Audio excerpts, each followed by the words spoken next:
Desde o início de 2019, os sindicatos e associações de classe enfrentam um conjunto de obstáculos governamentais para a sua existência. Eu vou citar alguns deles porque isso, do ponto de vista da representação do trabalhador em geral e do servidor público em particular, que é onde isso tem ocorrido com mais força, tanto que no início do ano, por medida provisória, se tentou tirar qualquer receita dos sindicatos e associações, e especialmente os sindicatos que têm previsão constitucional. A Constituição de 88 trouxe essa previsão de que os sindicatos, quando o integrante da categoria a ele se filia voluntariamente e concorda em pagar uma mensalidade sindical, que esta mensalidade pode ser feita mediante desconto em folha. Não trato aqui do imposto sindical, uma figura muito mais antiga e que deixou de existir no Brasil. No âmbito federal sequer era cobrado, mas deixou de existir formalmente há algum tempo. O problema é que, para além disso, e aqui é a gravidade do que tem acontecido, os sindicatos têm enfrentado sucessivas tentativas de se excluir qualquer receita voluntária na forma da Constituição, o que é essencial para a sobrevivência e a representação classista. A medida provisória que no início do ano depois perdeu vigência e foi objeto de várias liminares judiciais contrárias, tratava especificamente não só do imposto, que já tinha sido extinto, mas dessa mensalidade sindical, essa contribuição voluntária. Sem isso, não há como um sindicato se sustentar ou exercer a função constitucional que a ele é incumbida.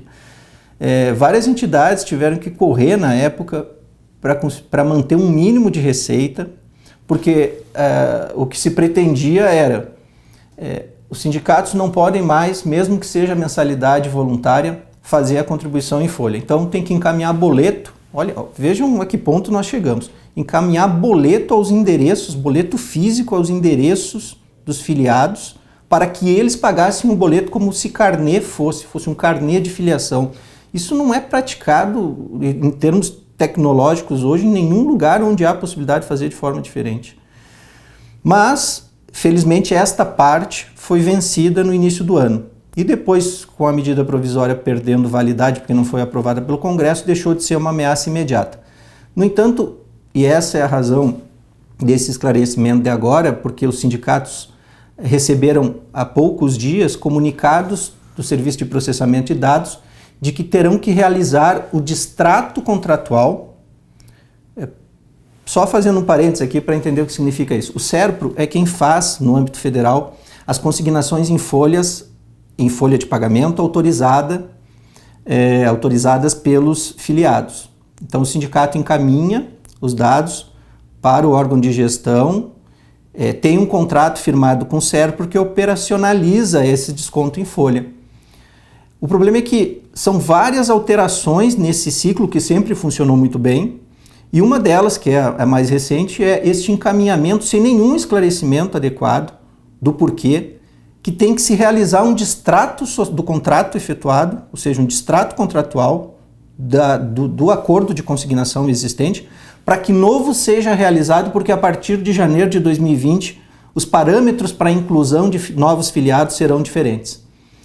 É preciso que isso encontre um caminho equilibrado, porque muitos sindicatos estão sem saber como reagir a essas situações e vendo-se na iminência de novas tentativas de corte da receita voluntária, volto a frisar isso, é voluntária, dos filiados que acreditam no papel de representação daquele sindicato. Isso não pode ser retirado sob pena de voltarmos a épocas em que você perseguia o trabalhador em qualquer lugar e isso era legitimado pelo Estado.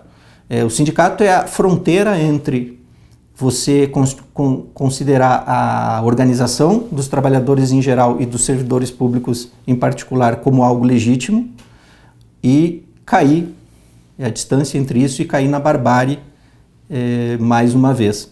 Para que isso aconteça, é importante que os sindicatos que estão recebendo comunicados do SERPRO analisem exatamente o que isso significa, porque há uma diferenciação entre aqueles filiados até o final de 2019 e aqueles que serão filiados a partir de 2020. Então, devem ser analisados os termos do distrato social e do novo contrato, o distrato contratual e do novo contrato a ser realizado. E aqui vale um apelo aos órgãos que participam dessas atividades de consignação para que haja o devido esclarecimento e não apenas a remessa de comunicados gerando pânico entre as direções dos sindicatos e a representação do trabalhador como um todo.